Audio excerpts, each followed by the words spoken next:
Pianpian, it's great to see you again. How are you doing? Good to see you again here. I'm good. How are you? I am awesome. Thanks for doing this. We had a conversation. You're working on some technology, and we'll get into that a little bit later. You're working on leveraging AI to do some really cool things in the coaching space, both on the leadership and the revenue side of things. And again, we'll get into that a little bit later. Today, though, we're going to go into, or we had an original conversation around some of the things you were working on. I thought it'd be great to have a conversation on the podcast and share some of this with others, because there are a number of people who are saying the two letters AI out loud, and they don't know they either have an idea of what they're talking about, but haven't actually used it. They've been using it and haven't yet moved to thinking about how things are evolving. And there's a little bit of confusion out there. So I thought we'd jump into AI. What do you think? Sounds great. Yeah. So what has drawn you into working and developing and building with kind of like an AI first approach? Yeah. So it started with my own pain point, and AI happened to be a good solution for the pain point. So I did not start with the solution first. So I was a product manager 10 years ago, a new product manager. At the time, I just graduated from Yale with my master's in sociology, and I was lucky enough to get a job as a product manager at an internet company and started my 10-year career in product management and tech.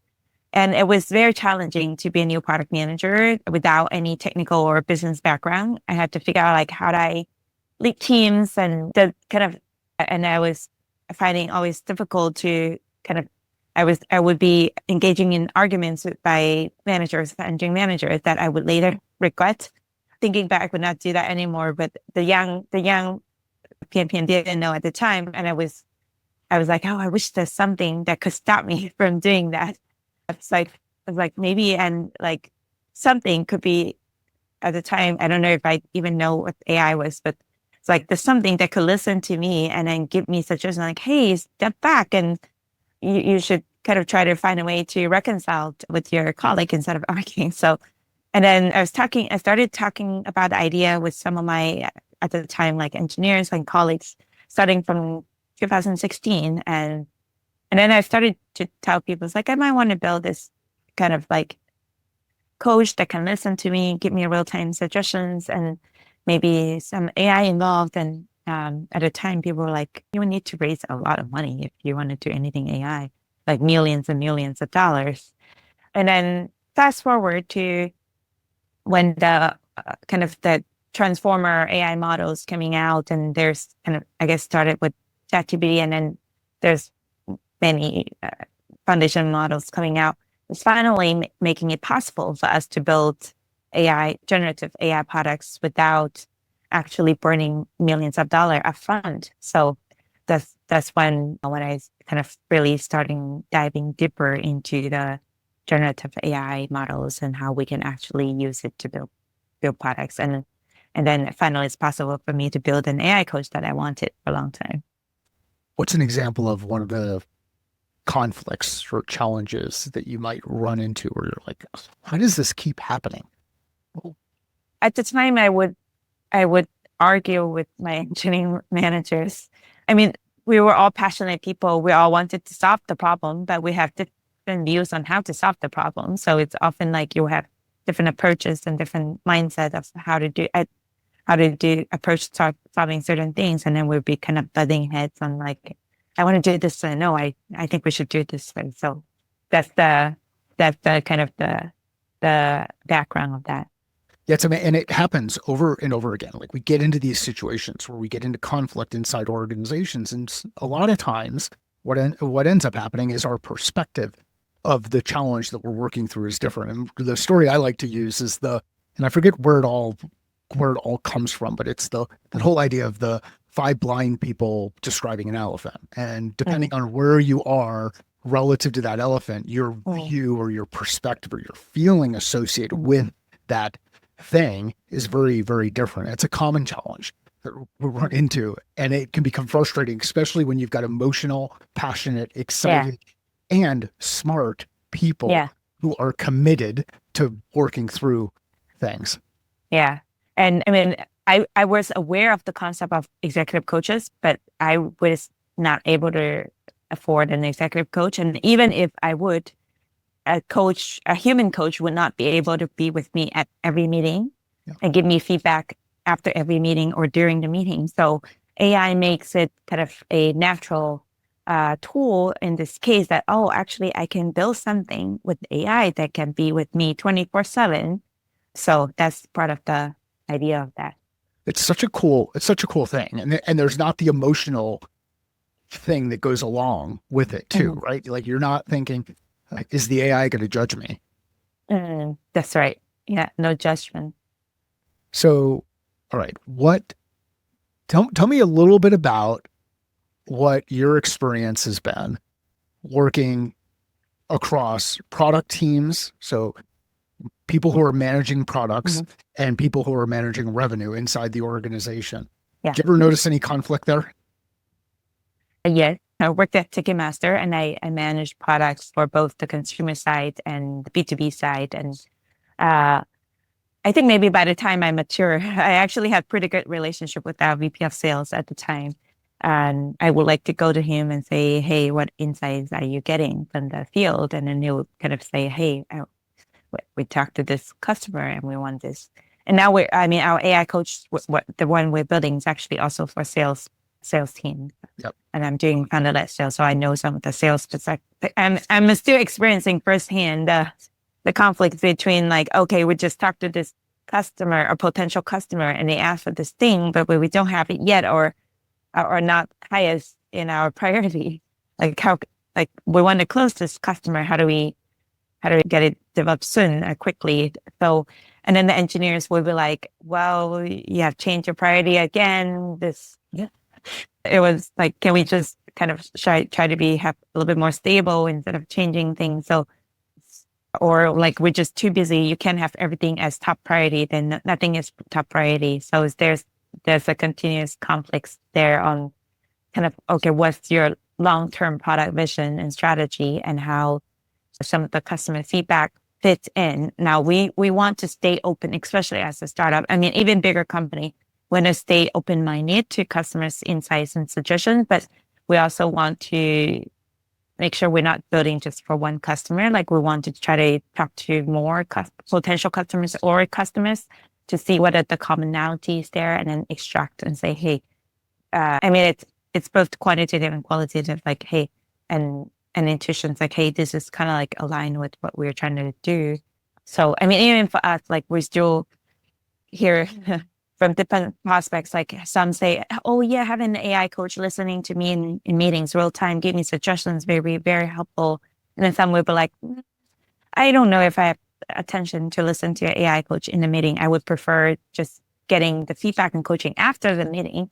And then there are other people like, no, I think I would rather just role play and get a lot of practices and or have my team practice doing a lot of role play with your AI so they can internalize it instead of being spoon-fed information during the meeting. So there are different people have different preferences. So we're still kind of like juggling, okay, which ones will be the top in our priority list. Yeah. So let's lean on your product management experience and that skill set and the number of years that you were at Ticketmaster and doing this before starting the current company. What's your process? What was your process? Or can you describe your process for working with customers? How would you take the qualitative feedback from customers? How would you capture it? How would you take it? What would you do with it on the qualitative side? And then we'll get into quantitative. Yeah. So I have worked at numerous kind of projects, and I mean, at Ticketmaster, GoDaddy, Priceline, and Ticket Network, a few other companies as well. Usually for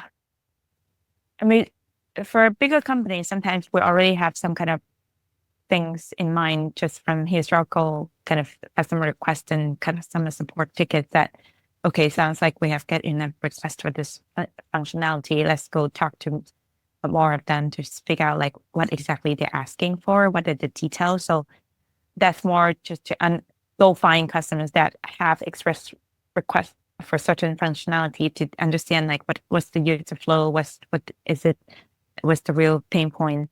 So that process is you talk to customer and then you write notes and then you kind of try to synthesize and summarize the notes from talking to one or a few customers, and then after that and then you digest it in a way that you can bring the information back to the engineers and the designers and say, here are the things that I think we should be building, and then start with design, and then would kind of design some, if it's UI related, have some design flow, then we'll go talk to the engineer. Hey, what do you think?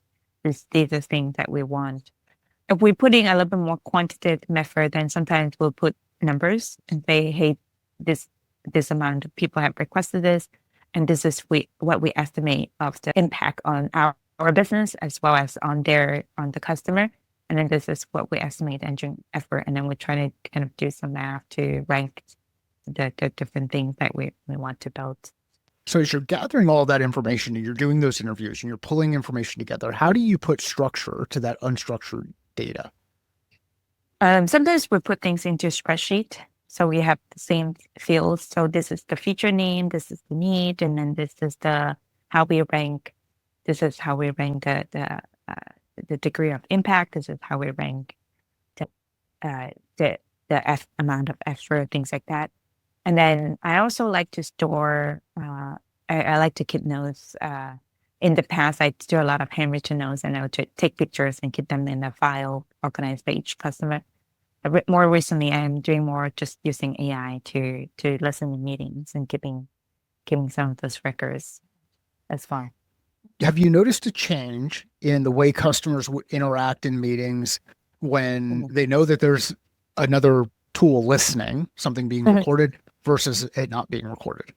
I didn't A/B test enough to know how the same person would react. I just know that some people they're totally okay with it. And they might not say something super confidential or things like that.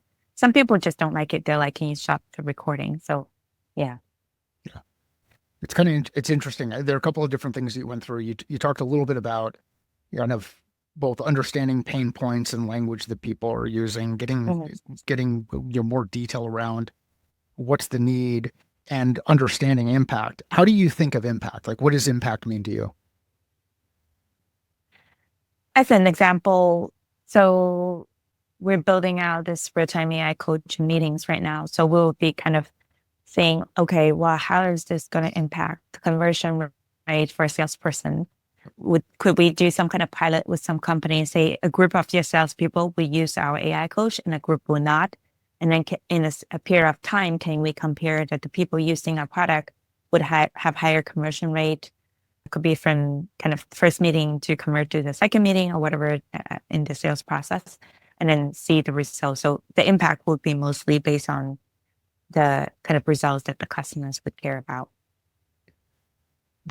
So when you think about the challenges that you'd run into with the engineering group, or when you bring things back in, what are some typical things that engineering would have liked to have seen more from you on, or mistakes that they make because of a lack of clarity? Can you share a couple of examples of mistakes that might be made or things that you did to help avoid or help improve communication between the product and engineering groups?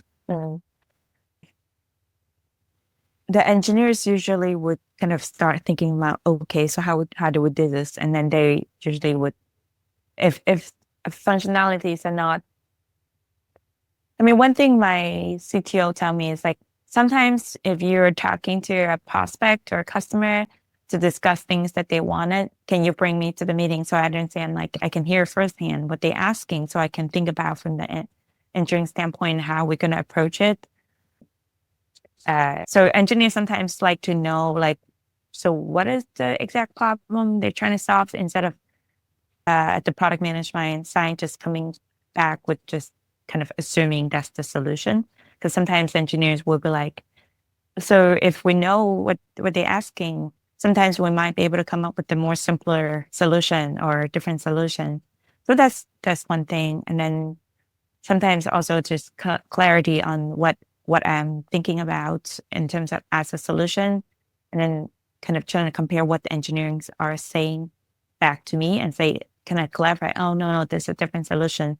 Because what engineers often are concerned about is kind of a huge amount of effort to build something. So like kind of trying to just clarify, like get on the same page what we're actually talking about so we can actually give a more accurate effort of building something. What questions do you have for me around what salespeople care about? Questions for you around salespeople? Yeah. I mean, questions I would like to gather from you and other sales executives is like, what are the biggest pain points you face as a sales leader, and then from the sales professionals, kind of, I would also like to hear because what the product we're building will be kind of like the end users will be the sales professionals directly interacting with prospects and customers. The buyers might be the sales executives. So I would love to hear from both and like what are the true pain points there.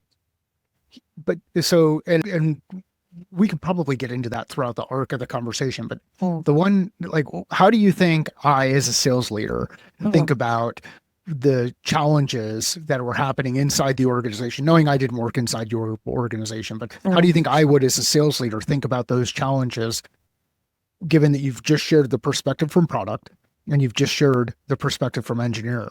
What do you think I'm thinking about on the sales side? How can I increase the amount of, how can I increase our revenue? How can I hit my annual revenue goal? How can I increase the amount of my sales people, increase the quota in the year? How can I reduce the run-up time of my new sales reps?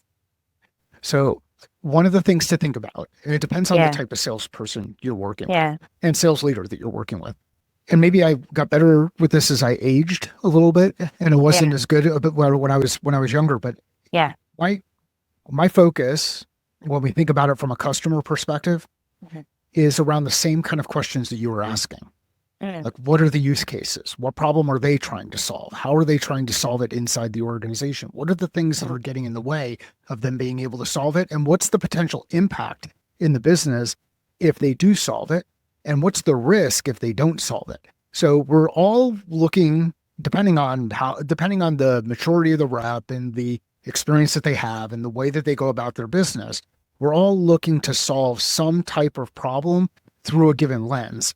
Product from a vision relative to what we want to build from a solution standpoint, engineering from a vision of, hey, how can we make sure it works, and be careful about level of effort relative to impact, some of the things that you had highlighted there, the design and the flow. And then from a sales standpoint, how can we make it work so that so that it achieves the results that we've committed to the customer throughout the process? I think it's really cool that you had people on the team that you were involved in who wanted to get in front of customers. Because sometimes in certain roles inside an organization, people are a little bit reluctant to get in front of customers. And it's not only that the engineer or the product folks are reluctant, it's the sales team is reluctant to bring them in. And the reason they are reluctant to bring them in is because they think they're a little bit too technical, or they're going to be focused on some other things. But the reality is we're all working toward the same broader objective, which is if we, at least I believe, if we serve the customer well, their business will grow, our business will grow, our people will grow. So yeah, it's just a slight kind of shift in saying the same ideas that we have, depending on the lens that we're looking through the challenge, we're trying to solve the same challenges through a slightly different perspective. And if we work better together in that way to do it, it's amazing what can actually happen. At least that's how I think about it. Yeah, that's true. If you do things correctly, like hopefully your product will be able to help the customers achieve the goals and benefit them, as well as benefiting the team as well. So what can sales leaders and sales professionals do in the way that they work to better help product professionals and product leaders do the work that they do? That's a good question. How can sales leaders help product teams? I think opening up the opportunities for some product people and and engineers to be on customer calls would be helpful. So we'll be able to get firsthand listening to what the customer is actually saying will be helpful. I'm trying to because I'm doing founder-led sales, I'm trying to put the hat on both me as a sales person, but also as the product person there. And then it's a hard thing to do, but being able to kind of hold off the urge of like, okay, I just talked to this one customer and he needs this one thing, do it tomorrow. And then understand like, okay, there's like a whole backlog there of things. Like, how can we prioritize this against everything else that we have already thought about? And how does this, I think when I was doing more formal product spec, we also write, why is this important? And we have to justify like, what is the impact this thing is building on the business and the customer. So it's like being clear on those things as well. This might be one of those things where you're kind of like, why is Pianpian and Mike, or why are they talking about this thing? And it's because it's important. It's critical. Like the ability to get others involved and engaged in the conversation with your customers is really helpful. The thing that you want to do when you do it is make sure that you set the right context. You let the person that you're bringing in understand where the customer is in their journey, what they're working on, how they think about the things that they're working on, and what their relationship is with the organization. If your engineer and your product people don't understand that, then you're putting them at risk. And it's very simple for you to do this as a sales leader or sales professional to set that stage. The other reason why I think it's critical for you to listen to what Pianpian just shared around getting people involved in that conversation is the technical people inside your organization can ask a question that your customer in a way that will make your customer think a little bit differently about some of the challenges that they're running into. And that question coming from someone in product or someone in engineering is received completely different than when it's come from someone on the sales or the success side, especially when you're bringing in technical people into the conversation. So go back, listen to that, figure out ways where you can partner up with other members of your team, set the right context, and bring people along throughout the process. And then go back and reflect and identify why this thing is important, how it aligns to the impact that you're looking to drive, what happens if it doesn't, and then ultimately get into this view of how do things get prioritized, because we as sales leaders and sales professionals who are really committed to our customers can be very influential, and we can be very loud, and we can kind of dig in our heels and make a lot of noise about wanting to get certain things done. And sometimes we create inappropriate pressure inside our organizations throughout the process. So I think that conversation is fascinating. And I would suggest that people go back in and re-listen to it, because you don't need to make this as complicated as we make it as we go through it. Is that fair? Yes, absolutely. So you're up in Silicon Valley. It seems like there's a lot of buzz around AI these days. Is there a lot of buzz up in Silicon Valley around AI?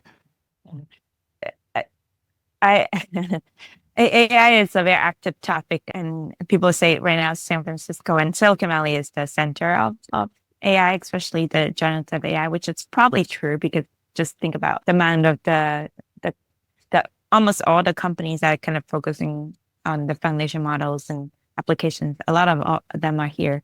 And I have presented at various events like AI events, AI founders events, AI demos, and AI founder and investors. And so, yeah, there's a lot of talks around here. And it seems like I also have met people, investors or founder from flying in from everywhere from the world to come here to attend events or talk about events and talk about things. So I think there's just a lot of interest right now. What do you think the interest is coming from? I think it's in the wave of generative AI or AI technology has a recent breakthrough that it's potentially going to have a huge kind of revolutionizing innovative effect on the human society, and people are, it's almost like a gold rush or the kind of at the time when iPhone or smartphone became available, a lot of people are trying to develop like new stuffs on top of the iPhone. So that kind of created some of the giant companies that built on top, like mobile apps that become like multi-billion-dollar companies.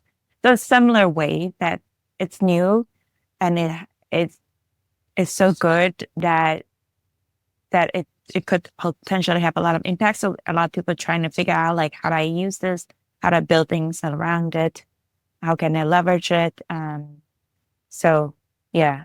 What are some mistakes? What are some mistakes that people are making when it comes to either how do I use, how do I build, how do I leverage? How what the mistakes? Do you mean like mistakes in terms of building AI products? Well, whether it's building products or even thinking about it or maybe not thinking about it, like what are some of the mistakes that you're seeing out there that people are making or maybe preconceived things that just they think are true but aren't really true? Like Yeah. what what are some, and maybe a better question is what are some of the challenges people are running into when thinking about either building or leveraging? And I think there's still some concern and about like, is the advice or tips coming from AI good? Can we trust what the AI says? And then, and for that, I mean, you could kind of compare what the AI says to what you hear from a human expert and see like, or from some like original source and see what the AI is good. I mean, there's a term called hallucination. Like there are different ways that you can combat hallucination. It was true that the AI does have the tendency of hallucination, which means that it will say things that's kind of made up because that's the nature of generative AI is making up things based on the things that it has been taught. So it does have a tendency to that, but there are different ways to combat that. So you could use technology like retrieval augmented generation and different ways to reduce the chance of it doing it.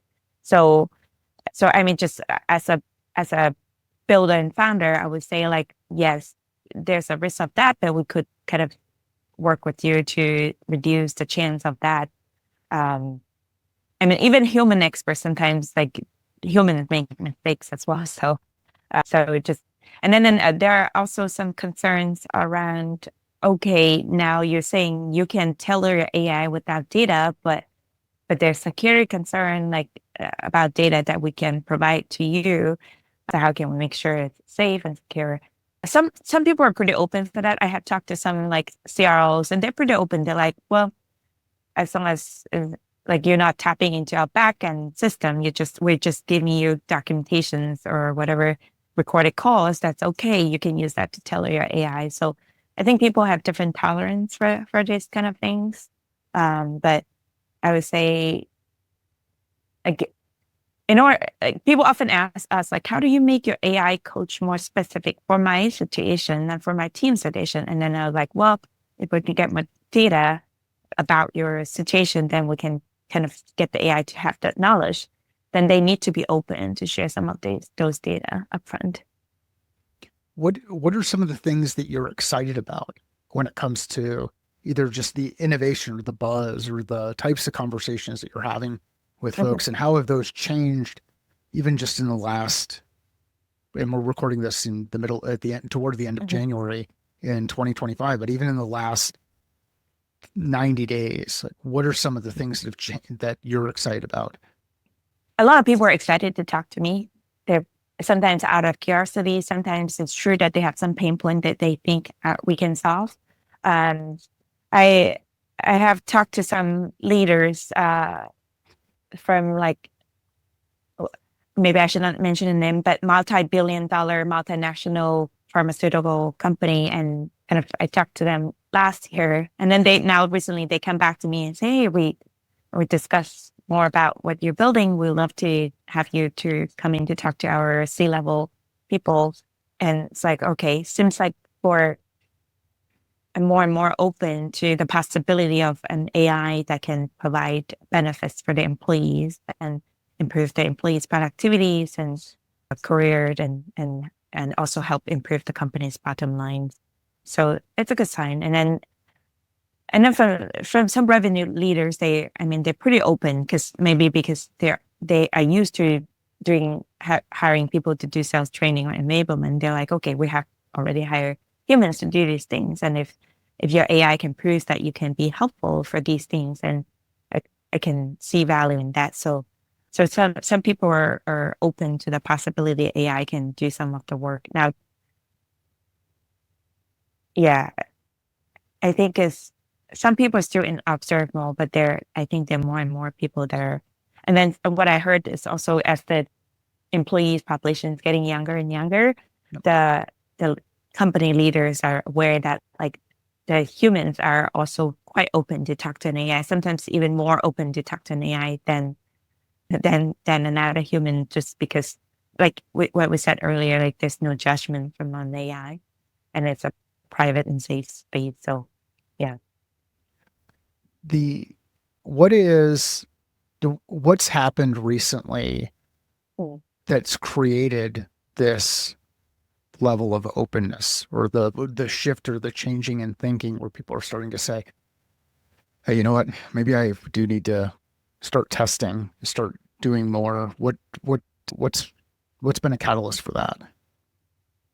I think it's partly sometimes people start trying some of the AI products themselves, like even just ChatGPT, and they're like, "Oh yes, I found it useful, and it could do things that I didn't realize it could do." And we have we have some of our users try a product too, like, and they're like, I didn't realize AI could do this. Like, I found it really valuable as an AI coach to it asks me good open-ended questions, and it's good in terms of emotional analysis. And I think it just people start as long as they're open to start trying things, and then some people start sharing with other people what they have tried and what they have found, so they kind of gradually see the benefits and possibility of that. And they might have tried it in personal life, like, oh, I have asked this AI to help me come up with recipe, and now probably it can help me coming up with other plans as well. So it just kind of the gradual phase.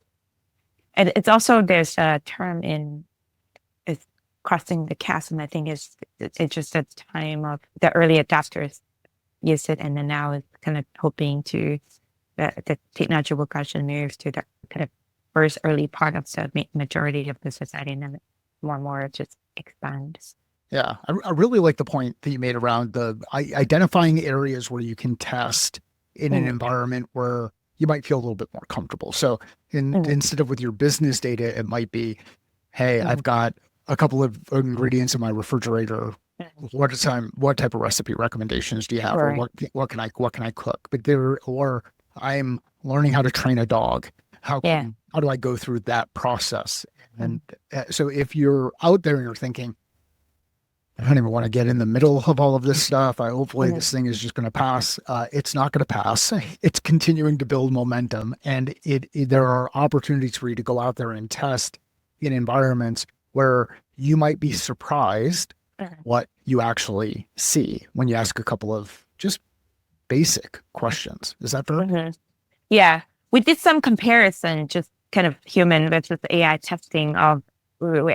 I mean, I did a round of human analysis of a sales call, and then identify the emotions and identify what the areas a salesperson could do better.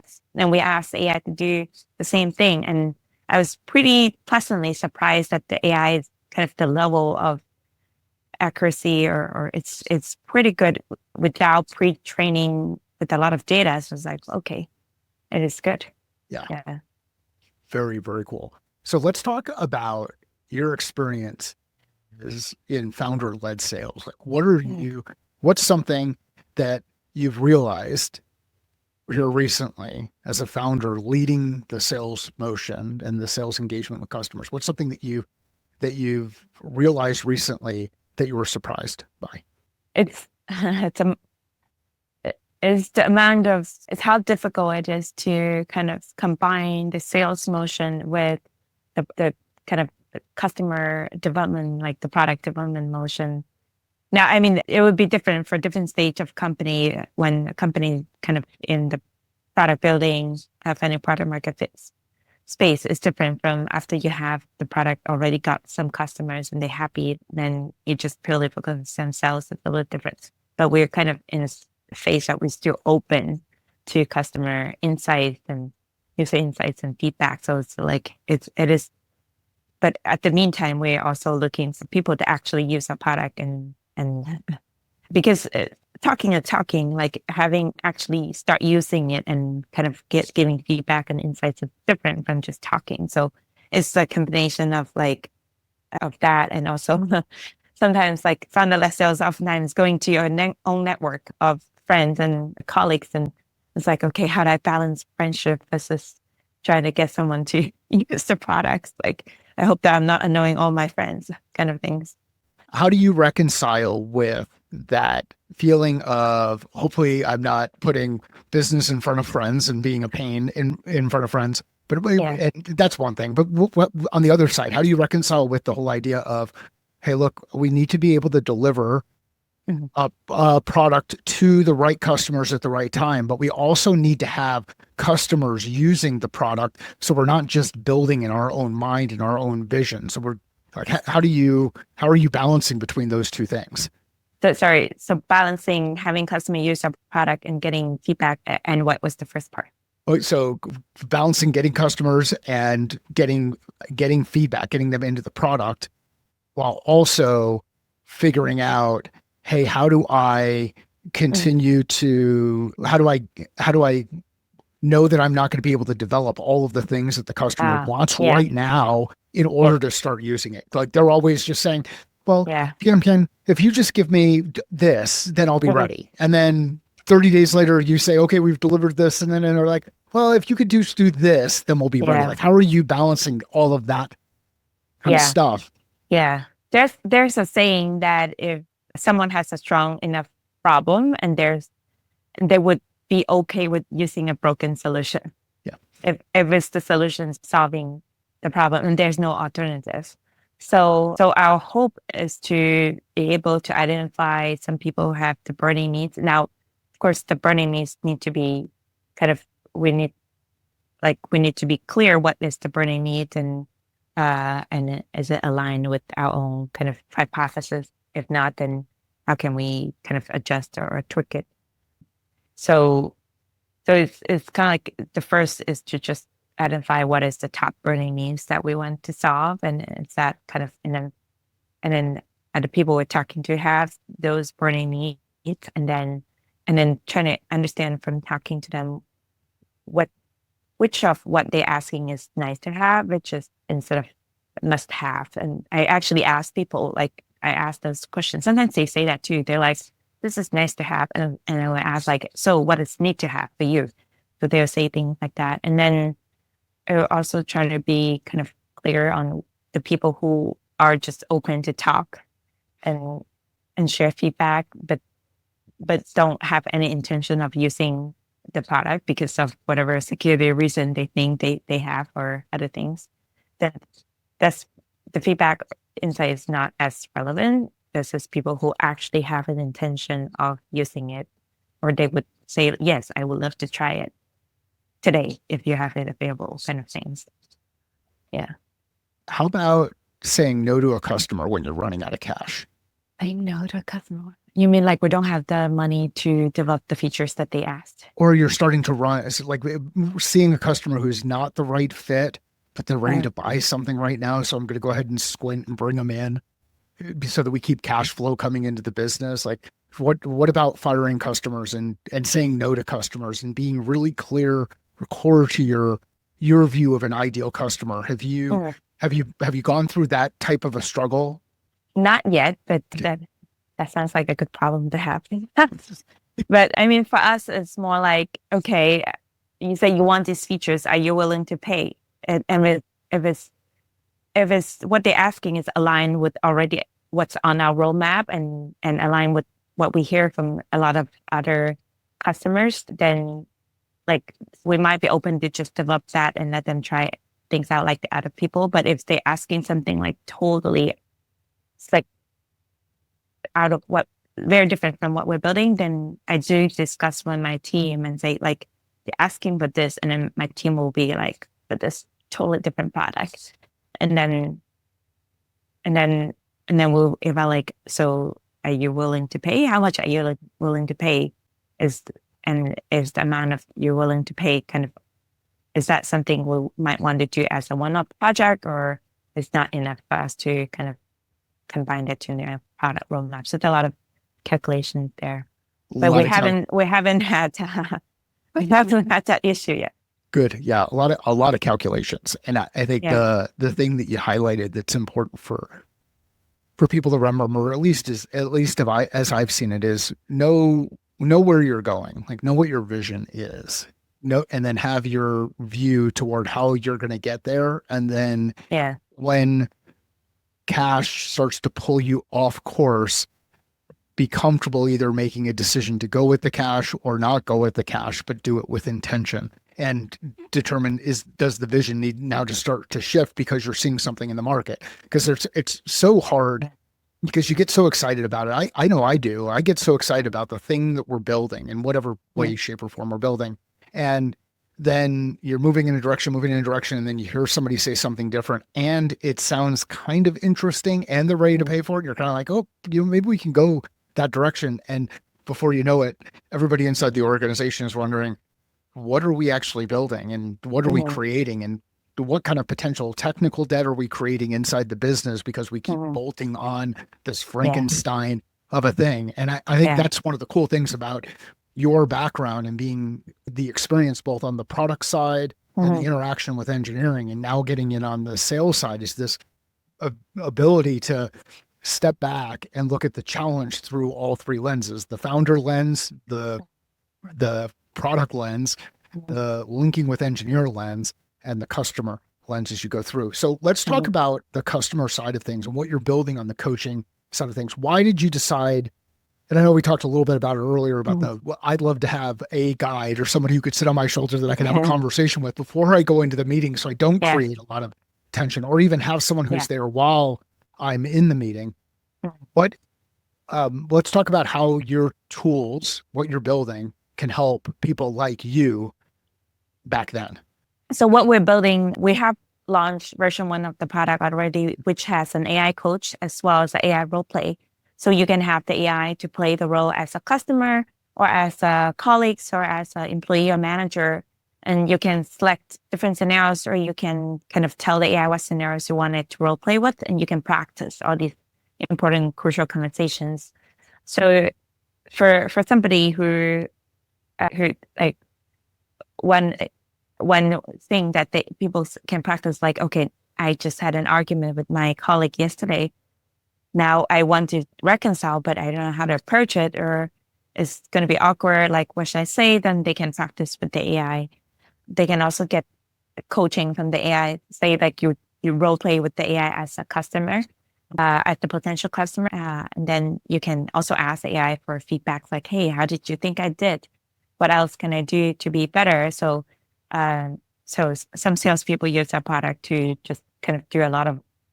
I mean, they do human role play already with their colleagues, but now there's an AI there. They can do it anytime, anywhere they want, and then they can get different perspectives than the colleague they already have been role playing with all the time. So something convenient. So that's version 1 of the product we launched.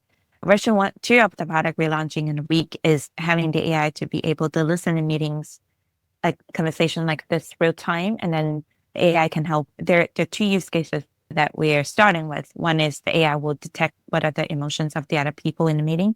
So say if it's a customer meeting, the AI can detect, like, is your customer bored, excited, or annoyed? Then the AI can give suggestions like, hey, you have been talking for too long, time to check in with your customer. Or, hey, since your customer is really excited, maybe time to kind of see how we can move it to the next steps, things like that. And then I think we're another use case we're starting with is the AI being able to.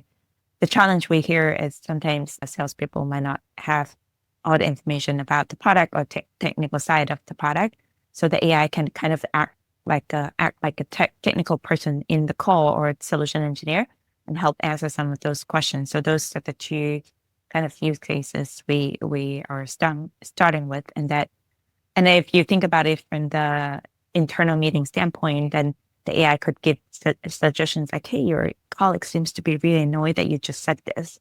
Maybe time to, it sounds like, it's like, say something like, sounds like you might have disagreement about what I said. Tell me more, or kind of just give suggestions on how to have a better conversation with the team. So yeah, for the younger generation of me, like having something like this would be very helpful. I think could be like kind of, I think, stopped, prevented a lot of mistakes that I've made. Yeah. And I could still use something like that nowadays. This is one of the reasons why I'm really excited about tools and also skeptical about the tools at the same time. So there's a high level of excitement and a decent level of skepticism. The skepticism is around some of the earlier ones that I've seen where they're trained based to look at certain patterns that are not accurate. You know, someone might train the coaching tool to listen for specific words that are shared because we're talking about features or functions of the product rather than questions that were asked, or not get into the timing piece that you were talking about. Like I had somebody show me one of their AI coaching tools, a discovery call, and the discovery call was rated really high. Unfortunately, the person conducting the discovery call spoke 75 to 80% of the time. And I was like, there's something wrong with the way that this has been instrumented. So there's a combination of both excitement and skepticism. And I love the use cases, like the whole idea of being able to assist someone, being able to coach someone, and being able to enable someone in real time is super powerful in this second version that's coming along. What are you learning throughout that process of building? We just need to build a really great product that actually delivered promises and actually being able to help the users. And I think it will be pretty clear whether we can help someone or not if we can kind of construct some of the A/B test or comparison. It's, at least for sales leaders, it seems as either your product is helping or not helping. It's pretty clear in terms of the ROI. So yeah, which is really, it's not an easy thing to build. Like, it's difficult. There are a lot of technical challenges that we are tackling right now. Even just like, how do we get the audio data out from the meetings, and how do we process these and things like that? It's not an easy thing to do, but I believe it will be useful for people, and we'll find out soon.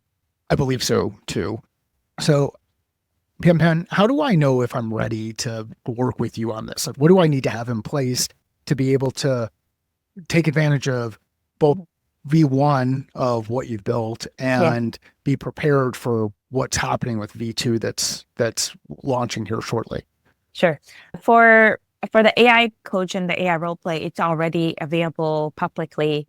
You can go to our website, amotionssync.com, to try for free. If you want to tailor the AI, you can contact us, and you don't need to have a lot of you don't need to have a lot of data to tailor the AI with.